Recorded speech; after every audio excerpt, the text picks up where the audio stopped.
Hello, it's November 20th. I am here with Michelle LaMere. Today we're going to be talking about her experience at the Standing Rock protests. So, Michelle, could you just introduce yourself for everybody who doesn't know you? Yes, I'm Michelle LaMere. I'm from the Wolf Clan. I am Nieja Habahwinga.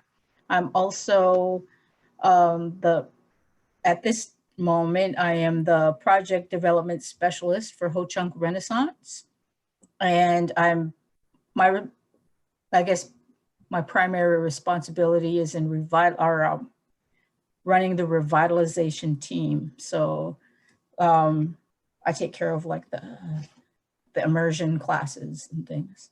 And getting the language back into the schools. Mm-hmm. Awesome, Absolutely. awesome. So today I was really interested in hearing about your experience at the Standing Rock protests. And I know that's more recent history for the tribe, but it's real important history. And I haven't seen any documents or videos of specifically Ho Chunks yet who had been there. So I'm hoping to start making some. So what was the Dakota Access Pipeline / Standing Rock protests about for those who don't know about it? The Dakota Access Pipeline was pretty much run by a company that drills in Canada, and they usually use like the filthiest type of oil that you can get, the cheapest, most filthiest oil. They wanted to run it through the Dakotas, or pretty much the upper plains, and into the Mississippi River, then down to the Gulf of Mexico, where they would then refine it and then ship it across the ocean. I believe it was China they were going to sell it to, but basically it was being sold in Canada, run through our land, and then was going to be shipped somewhere else. So it wasn't even going to benefit Americans at all. And what they wanted to do was to run it through north of Bismarck, but the politicians in Bismarck heard about it and they knew what it was. And they petitioned to have it moved somewhere else. They said they do not want to be down stream from that pipeline. They had the right friends in DC. Exactly. So it was moved so that it would be just upstream of the Standing Rock Reservation. I mean, just feet away from the Standing Rock Reservation. And when the Standing Rock Sioux heard about it, of course, they didn't want it there either. And the land that they were proposing to use actually belonged to the Standing Rock people.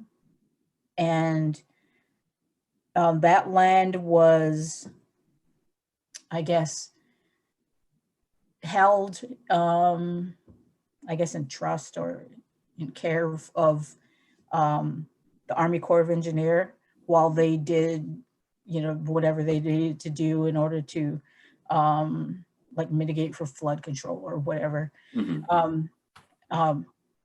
So they were taking care of that land. They took possession of the land and they were supposed to be taking care of it. And it was supposed to eventually be given back to the people of Standing Rock. It never was. And the Army Corps of Engineer just held on to it.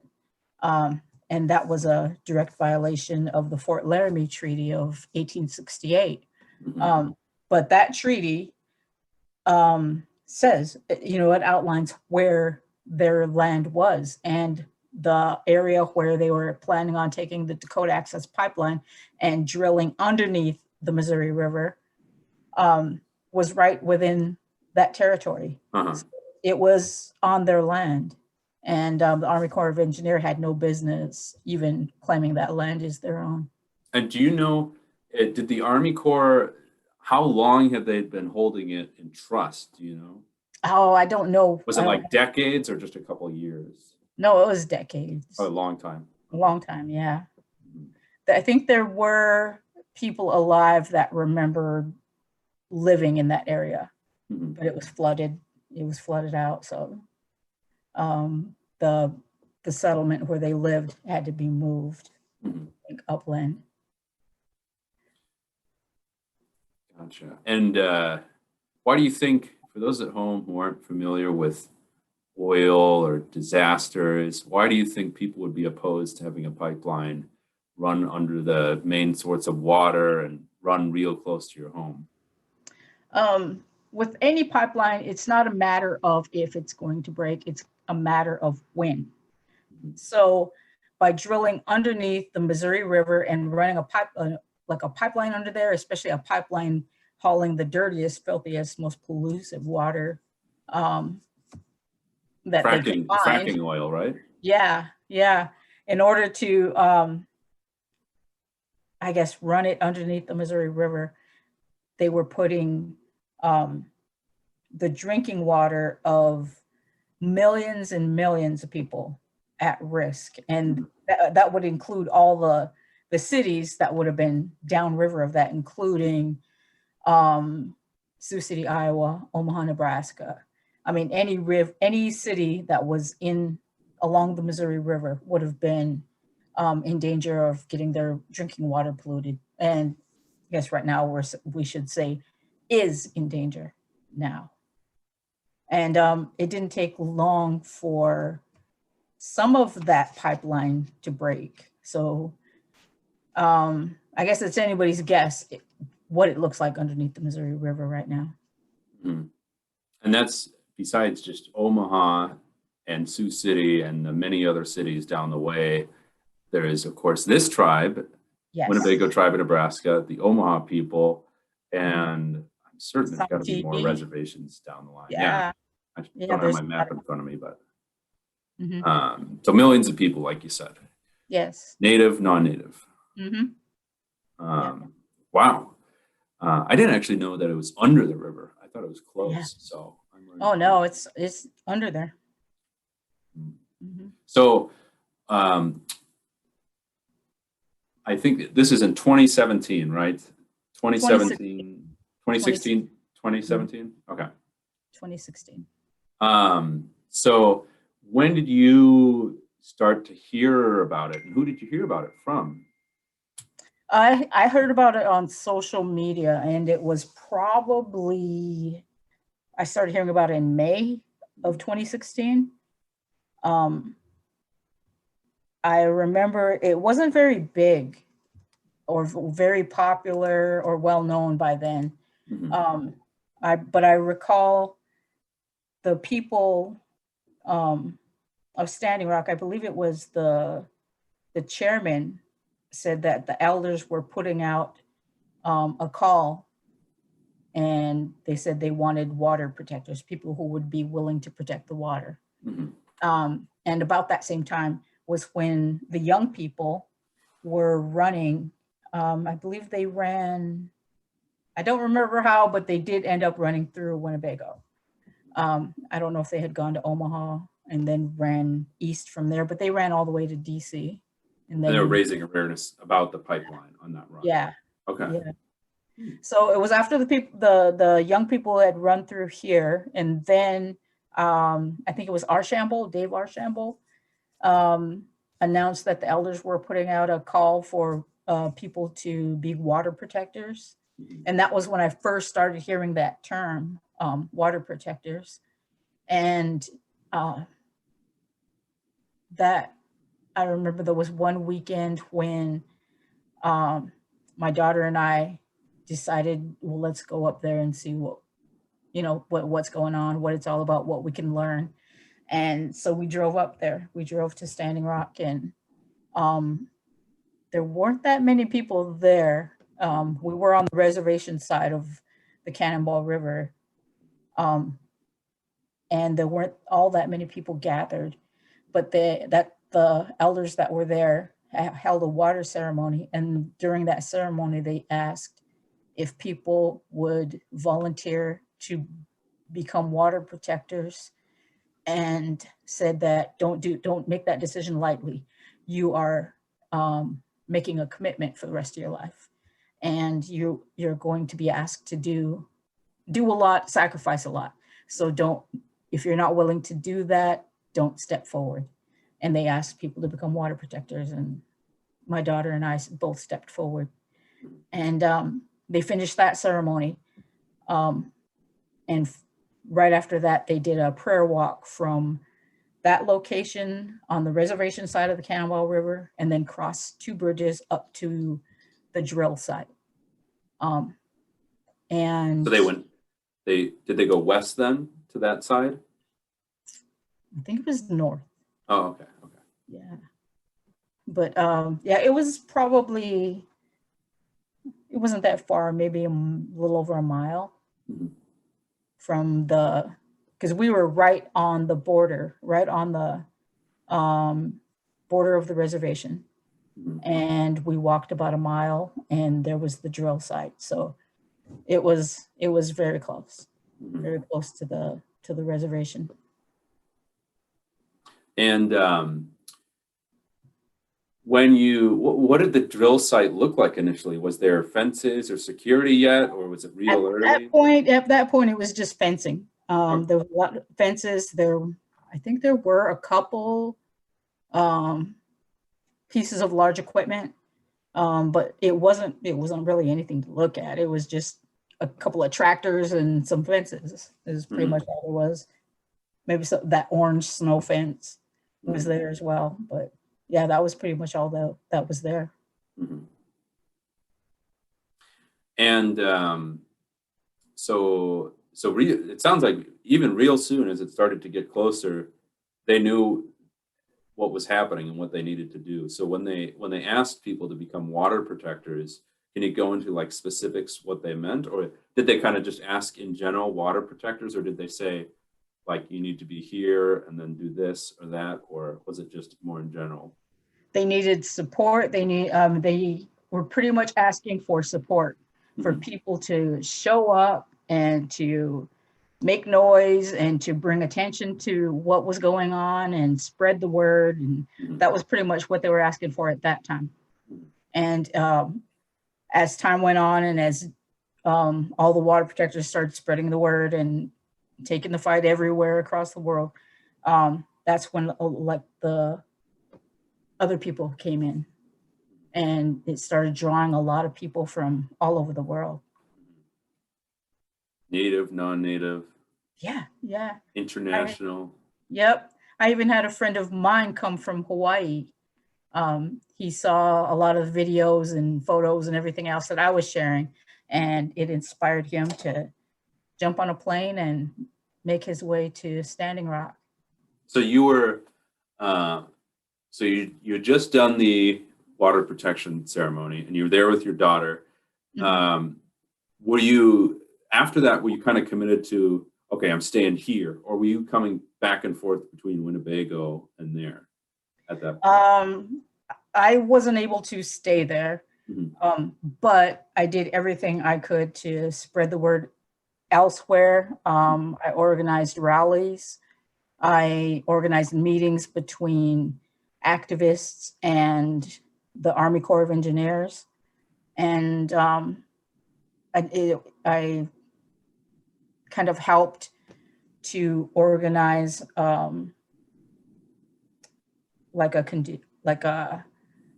a group of people from Winnebago, like ambassadors, I guess you might call them, or a delegation to go from Winnebago up to Standing Rock, and that happened on Labor Day. So we took a busload of people up there, and people donated food, tents, equipment. The tribe bought a lot of equipment, camping equipment, and the facilities and wildlife and parks people chopped a lot of wood. They harvested a buffalo. I mean, we just took a lot of things up there with us and donated them to the camp. And was the camp, back when you did the water ceremony, was there already camp, or was that just getting started? There was already the Sacred Stone Camp, which was on the reservation side of the Cannonball River. But the other camp, the main camp, the one they called Ocheti Shagoin, that hadn't been started yet. You could see where it was going to be. I mean, well, you couldn't see where it was going. They didn't say, "Oh, this is where the camp is going to be." It was, but the land where the camp eventually was just right across the river from where that ceremony was. Mm-hmm. And so by the time we had gone up the second time with that busload of people, it had only been maybe 3 months. Mm-hmm. And by then that camp was huge. Mm-hmm. And we had, I think that was our third time there. But yeah, it was a pretty big size camp by the time we got the bus there. Mm-hmm. So you'd come back and then gone back a couple times then, it sounds like. Yes. Do you remember anything about anything really stick out from being in camp and what that was like, and any big experiences there? Yeah, we were there when we brought the bus back. Mm-hmm. We brought them back on Labor Day weekend. Mm-hmm. And Labor Day weekend is probably most well known as the Day of the Dogs. That's when, well, on that day, I think it was Labor Day, on actual Labor Day. Mm-hmm. We had already set up camp. We had like each, like there were sections in the huge camp, like the Ho Chunks were over here, and this tribe was over there. So it was kind of organized. It was organized pretty well. Mm-hmm. But we had our Winnebago Tribe of Nebraska camp, and Mm-hmm. we needed supplies. So my daughter and I volunteered to go to Bismarck to get supplies. And we took the main road out, made it to Bismarck just fine. But on the way back, we saw this huge gathering of police officers, state patrol officers, deputies in this parking lot. And when we went a little further, our road was blocked. We weren't able to go back to the camp. Mm-hmm. And we had to use GPS in order to find dirt roads that went around. Mm-hmm. It probably took us an extra hour to get back to camp, Mm-hmm. just kind of snaking around the dirt roads. And by the time we got back and unloaded our supplies, we could see somebody on horseback running on horseback. The horse was running, just riding through the camp saying, "We need water protectors, we need water protectors." And he was yelling that they needed it on top of the hill. So we were like, what's going on? I don't know, because we could see people running. Mm-hmm. So we decided to jump in the car, and there were 3 of us. We jumped in and started heading towards the drill site, Mm-hmm. that area. And as we were doing that, we could see people running up the hill. There were a lot of people on cars, some people on horseback, and people in trucks were stopping, and people that were running were jumping in the trucks. I mean, it was just like, it was really chaotic, where everybody was trying to get as many people as possible up that hill. Mm-hmm. We got in there, and as soon as we pulled over, it was just chaos in the ditch, just like across the highway from where that drill site was. Mm-hmm. And just as we got out and we started running over there, we could see people like covering their faces. They had been pepper sprayed. And that's when we saw the dogs. And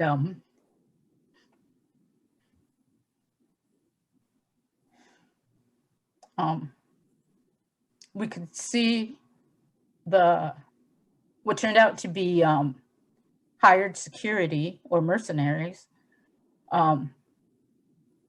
attacking people with those dogs. And everybody just started yelling to get back and stop it with the dogs. And I mean, there was just all kinds of things going on, and people were just going crazy. And I remember seeing water protectors started running down there with their dogs, and I was like, oh my gosh, this is really gonna get crazy. And when the water protectors dogs started getting down there, that's when I saw the mercenaries dogs back off. And the people, instead of getting back and running away from those dogs, they actually started closing in on them. I mean, they just didn't even care if they got bit or what, they didn't care about their own safety. They weren't afraid. It was like they were just outraged. And it kind of, I guess, kind of sealed their determination to go forward and stop what was going on. And what was going on was that an injunction had been filed to stop them from bulldozing a certain parcel of land because artifacts had been found there. Mm-hmm. So if they had continued to bulldoze that land, they would have destroyed a sacred site, possibly a burial site. Mm-hmm. So they were court ordered to stop digging. Well, what they decided to do was wait for the weekend, wait for the holiday when the courts were closed, and then bulldoze it anyway. And that's why the people were running up there saying, we need as many water protectors as possible, because the DAPL company was doing something that was just completely and utterly illegal. Mm-hmm. And the people were in every right to try to protect that land because they were protecting possible burial sites. So when the people saw what was going on with the dogs and the bulldozers, they were just completely determined to stop what was going on. Mm-hmm. And they did. They started closing in on the dogs. The mercenaries started pulling the dogs back. When the dogs failed, the people started closing in on the bulldozers and the heavy equipment, the construction equipment. They ended up having to back up and retreat. And as they were retreating, the people were chasing after them. And it was a pretty intense day, to say the least. Sounds like it. Yeah, and there was a lot of people. There was quite a few of our Winnebago people that were in that charge. There's some that were photographed, and that I remember one photograph in particular that made it was all over the country, all over the world, and it was of two of our water protectors. One was Jessica LaTrey, and the other was Sarah Armel. And yeah, both of them were. Oh no, Trisha Ettringer was the other one. Mm-hmm. But they were in that charge of the people that were chasing after the bulldozers. And Sarah Armel was behind us, and she was taking care of the people that were attacked by the dogs and the people that were pepper sprayed. Mm-hmm. Wow. And wow, that is, yeah, just hearing it sounds very It was intense, yeah. very, very intense. Yeah. And you said that was the day the bus had come. Yeah. Oh no, we had probably been there a couple of days already. Okay. Yeah, that was the weekend that the bus was there. Yeah. And you were staying in camp. Mm-hmm. Yeah. And what was the feeling like? Was it kind of like, were people hopeful? Were they angry? Were they angry and hopeful? Was it high? Was it low? Did it kind of go up and down? There was a combination of a lot of things. One was determination. We need to stop this. We need to unite. There was a strong sense of unity and solidarity among everybody that was there. There was probably the truest sense of community that I have ever experienced, because everybody had a job. Everybody contributed in some way, even if it was hauling people to take showers. Mm-hmm. And that's one thing that we were able to do. We also went to get wood. Mm-hmm. Just if you could do something, you did it. Mm-hmm. And everybody had their I guess their forte or whatever, something that they contribute. We brought with us some cooks. So they went up to the main kitchen and they volunteered their services to help cook for the entire camp. And it was, it was, yeah, it was awesome to see such solidarity and such community. I guess it was probably as close to communism. I know everybody thinks that's a dirty word, but it's probably as close to communism as anybody could get. It was awesome. And you said there was kind of sections of the camp for specific tribes too? Yeah, yeah. Like if a tribe would send a delegation, then they would like kind of look around the camp and say, oh, well, that looks like a good place. Let's set up camp here. And then anytime anybody from that tribe came, that's where they would go. Mm-hmm. And what was the Nebraska Ho-Chunk camp like? Was there a lot of like camping tents, any chipotekes or? No chipotekes. There wasn't a whole lot of wood that we would need. It's more of a grassy area, so trees aren't abundant enough where we could take them without, I guess, being harmful. So we had to bring our own tents. But like I said before, there were people that donated tents to our delegation. So we had plenty of tents. We had one man who was descendant of Winnebago, but he didn't grow up here, and he was living in the camp. And he actually said, "I have an extra teepee." And he actually, my daughter and I helped him haul the teepee poles, and he set up a teepee for us in our camp. So we thought that was pretty good. His name was James Northrop III.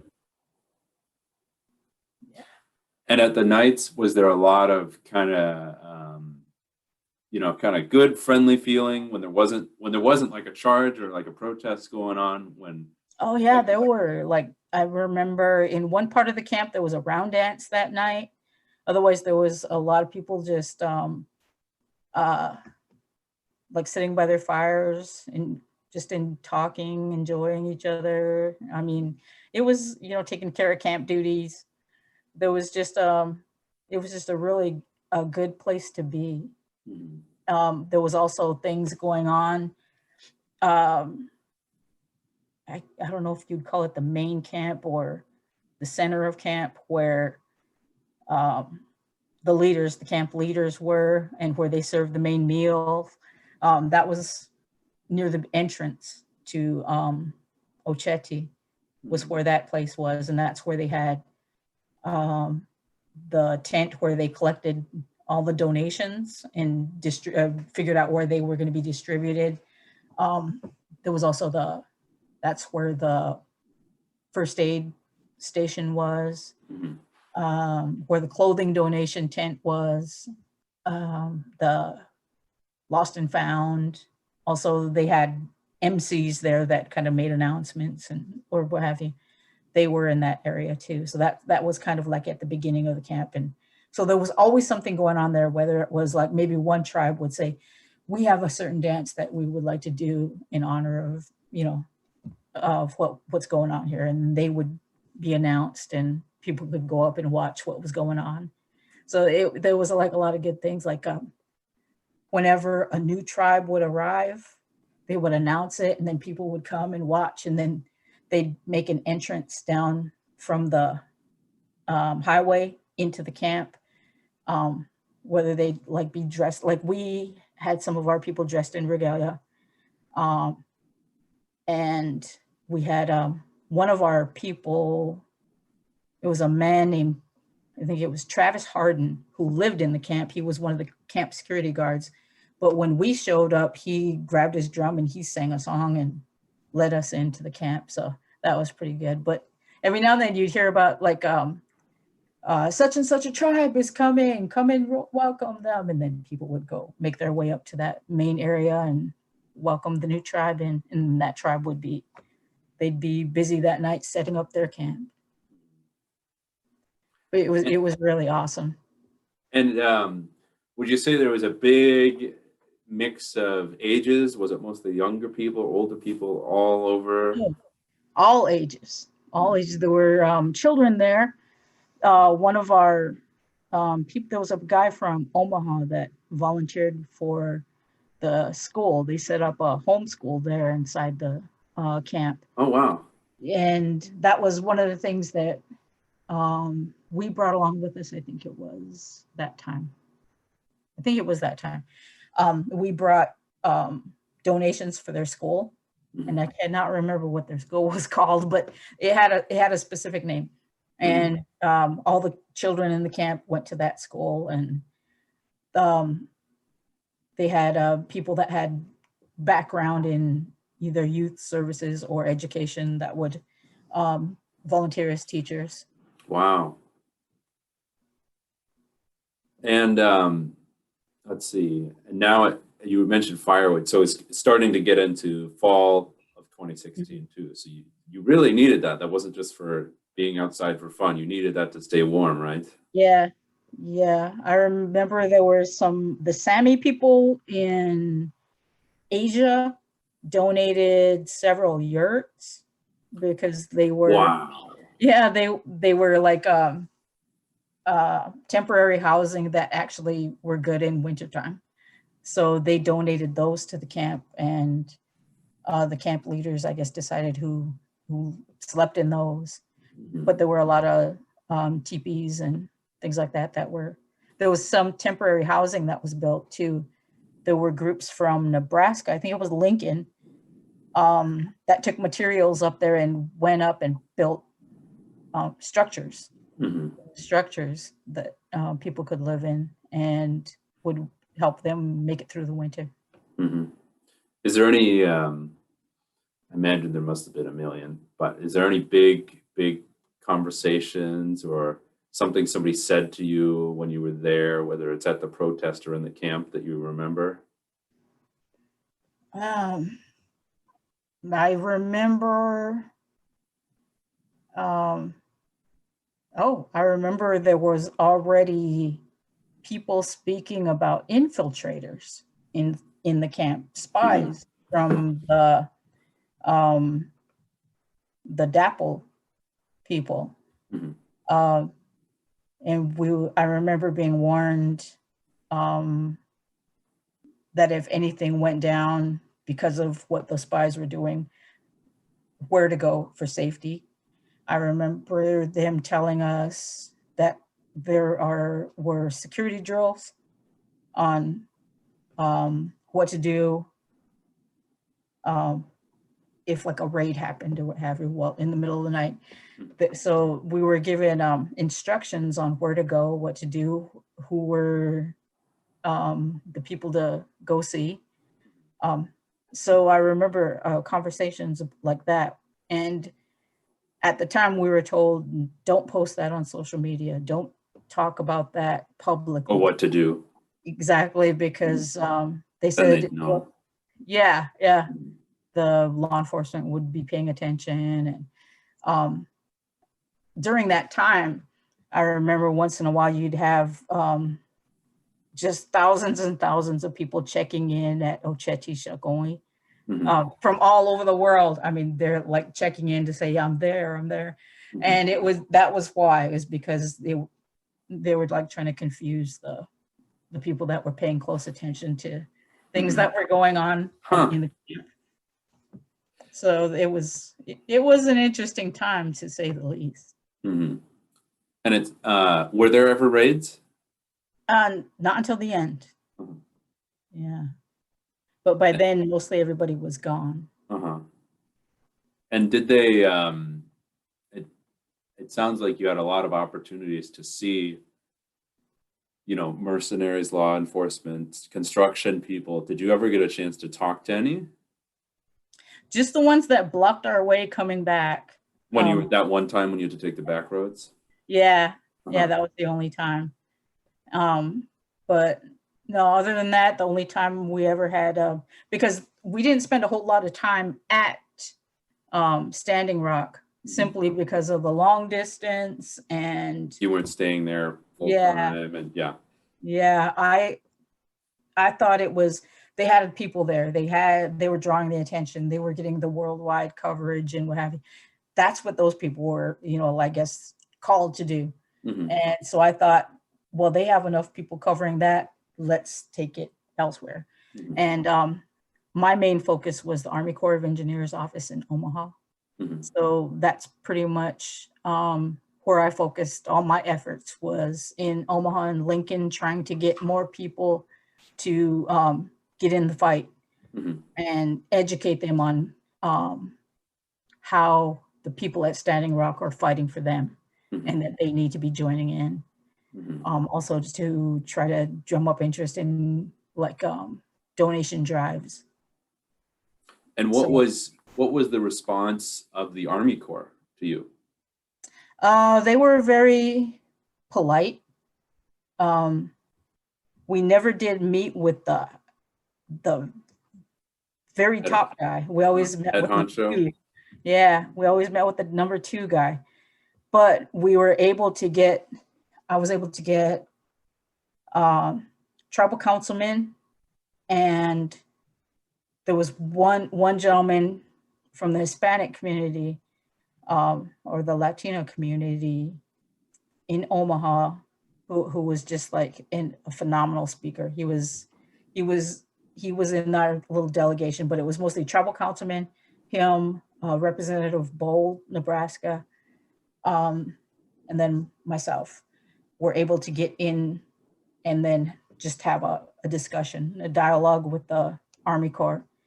And we did that twice at the table, and then several times we were outside. But yeah, we were able to meet with them on several occasions outside, but it was twice that we were able to get inside the building and meet with them. Mm-hmm.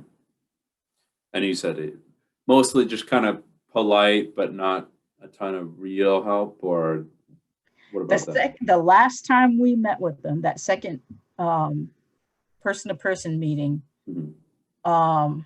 That was 3 days before the Army Corps finally made that decision that they were going to deny the permit. Mm-hmm. And before that, they were holding fast. And Mm-hmm. and when you say permit, is this for the land that you mentioned earlier that potentially had graves on it?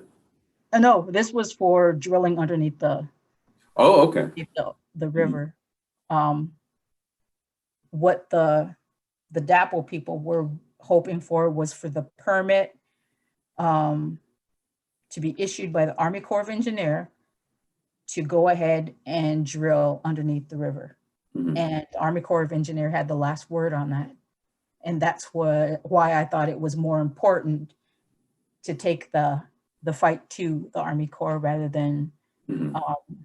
join Standing Rock, because they had that covered. I mean, Mm-hmm. they were doing an excellent job, a phenomenal job of drumming up that support worldwide. So, I mean, I was like, there's nothing more I could do there rather than just hang out. But yeah, I thought it was more important that somebody took the fight to the Army Corps. For the permit, Mm-hmm. now we know today there is a pipeline. So how did they get that through then if the Army Corps denied their permit? I remember the day they denied it was after the election. So it was in December. Mm-hmm. So it was after, it was like that lame duck period. Mm-hmm. And that was like, I think maybe one of the last things that might have came from the Obama administration before that transition, where because Trump had won his first election by then, or his only election by then. And so that, I think that was like maybe the last thing from the Trump administration or from the Obama administration regarding the Dakota Access Pipeline was to kill it. So that ruling came from the Army Corps of Engineers. There was a huge celebration. There were fireworks going off at Ocheti. And it was just like everybody was just overjoyed. And then in January, when Trump took over, I think it was his second action as president. It was in the top 5 anyway. it might have been his second action as president was to order the Army Corps of Engineers to approve the permit. So that's how the DAPL went through. So basically it was illegal because the reason it was denied, the reason they gave was actually a valid reason. The reason that the tribe was arguing all along was that they couldn't prove that it was environmentally safe. So when Trump ordered the Army Corps to grant the permit, he was pretty much saying, ignore that and just give them the permit. Ignore the environmental concerns, ignore the, they were required to consult with the tribes. Ignore that and just give them the permit. And that's what happened. And when we talk about environmental concerns, we mean like, you know, Exxon spill, the pipe, I forget the spills that have been happening in the Gulf, but it's like if this spills and it spills close to the river, it's like everything that's alive in there, any sort of fish or plants, it's just dead. Yeah. And it'll be dead, I'm assuming, you know, I'm not a biologist or anything, but dead for like miles and miles and miles and miles and miles. And the Missouri River is one of the fastest flowing rivers in the world. So if when the pipeline breaks underneath the Missouri River, it's going to carry far and fast. And that was like the main concern, one of the main concerns. If you're going to go under a river, the Missouri River is probably the last river you'd want a pipeline under. And yeah, it's a huge environmental concern, especially considering where the pipeline has been broken. The Dakota Access Pipeline has already been broken.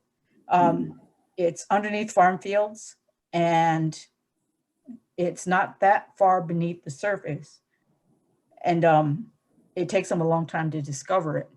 It has to, if it breaks. Yeah, when it has broken, it's been taking a long time to discover it. So it's already been leaking for quite a while before people finally see it. And then they say, oh, it's only 5,000 gallons. Then they they come back and they say, okay, it might be 9,000. And then they'll come back and say, all right, it was 44,000. Okay, all right. And then it just keeps getting bigger and bigger and bigger as they start digging. Well, now this pipeline is underneath the Missouri River. It's going to be pretty difficult to determine when that pipeline breaks and how long it has been leaking by the time they find out. And let's see here. I was just thinking, and that's not, and we're just talking about the river. We're not even talking about the aquifers and the fields and all the stuff, the possibility of a fire or something. It's just the river. Just the river, yeah. And so when that Army Corps permit was initially denied, did a lot of people think, okay, we won, it's over? Yeah. And yeah, that was everybody's feeling was that it was a victory. There were some of us that knew something was going to happen when Trump took office. And we were kind of bracing ourselves for it. So when it did happen, it wasn't like, no, it was like, oh, I knew it. I mean, we knew that there was a good possibility that Trump was going to force it through. And so you're saying that the denial came after the election when Obama was still in, and then once Trump was in office, then it went through. And is that also around the time when they started to clear out the camps and try to demo everything? Yeah, that's when they did it. Yeah, when that order from the Trump administration came through, that's when they ordered the camps cleared. We had people in Nebraska that were trying to organize cleanup crews to go up to Standing Rock and to gather tents and do what needed to be done in order to clear that land. Before they could get organized, that's when they raided the camp and started setting things on fire. And before winter had set in, the camp leaders said, if you can, leave your tents or what have you, leave things for the people that are staying in the camp so that they could use your supplies. And so a lot of the tribes left everything there for the people that were living there. And so when the camps were raided and cleared, and then the Morton County Sheriff's Office started putting out these posts like, look at what they did. These Indians did that. I mean, they're talking about the environment, but look at what they did to the land. That's what was why that everything was left. People didn't just like throw things away and treat it like garbage. It was they were told to leave it behind for the people that were living there, and that in the spring, everybody would go back and get their stuff. And when they found out that the camp was going to be cleared, that's when a lot of people started trying to organize to go back and get the things they'd left behind. But we never got that chance because they raided it one night, and they really didn't need to do that. They did that for show. I am convinced they did it for show. They wanted the people in the camp to look bad, because Morton County and North Dakota's State Patrol and all the other police forces that they drew in, they looked pretty bad throughout the entire world. They looked really bad with all the things that they had done. And I think that was their paybacks, was to try to make the whole camp look bad by showing what was left behind and not giving anybody a chance to go in and clean up first. Mm-hmm. Yeah. So now that it's been, 3-4 years since it, what does that Standing Rock really mean to you? And what do you, for younger people in and outside the tribe, why does it matter to them?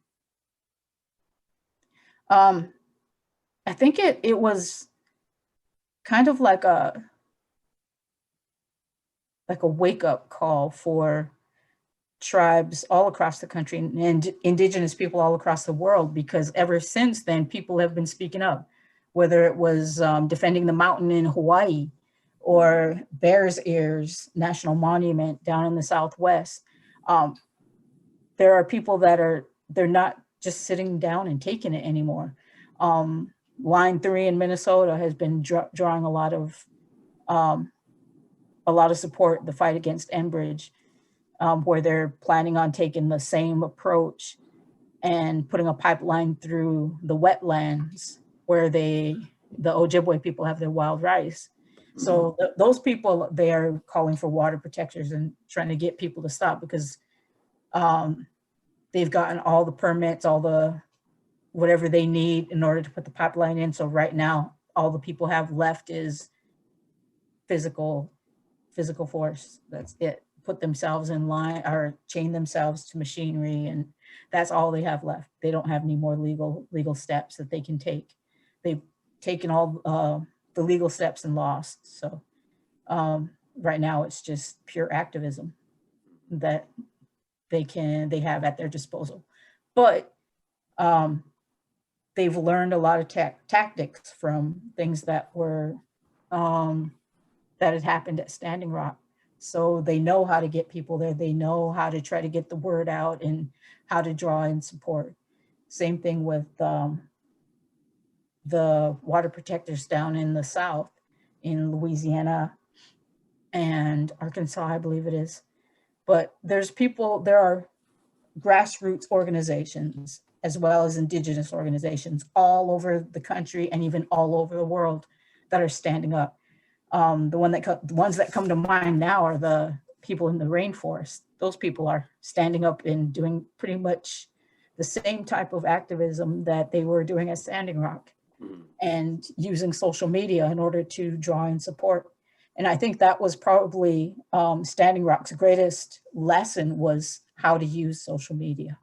And I think that's why they grew so big so fast, was they used people, they used their supporters as the media. Whereas like I had, just my little circle of friends. Anytime something happened, I would share it with them. They had their little circles of friends, and it just grew and grew and grew until people started, I guess, there were a lot more what we call um, keyboard warriors. Mhm. And there was even actually an artist had come up with a tattoo of keyboard warriors for keyboard warriors. And there was a lot of people that have that tattoo. So, but there were a lot of people like that who had, I guess, developed skills on how to spread the word. And so I think that was probably the most powerful lesson that came out of Standing Rock on our end. On law enforcement's end, they practiced and tweaked a lot of their tactics as far as dealing with protesters, and everything that you see in Black Lives Matter protests now. You can look back at Standing Rock videos and see where they tried something and maybe it didn't work so well. Dogs. They tried the dogs, didn't work so well. So the fire hoses, that didn't go over, especially when they did it in winter and people were freezing and getting hypothermic, and so they didn't do that. But all the other tactics, the rubber bullets and the tear gas and all those kinds of things worked. They were effective. So it was like Standing Rock was the proving ground for a lot of their protest tactics. Wow. Yeah. It feels like so much more recently than it was, and it's already been a couple of years. And I think I was in college at the time, and I knew a few people who went. But thank you so much for sharing your story. Oh yeah. People are going to absolutely love this. Mm-hmm. Oh, my pleasure. Mhm. My pleasure. Well, have a great weekend, and thank you again. Mhm. Yeah, take it Yeah. easy.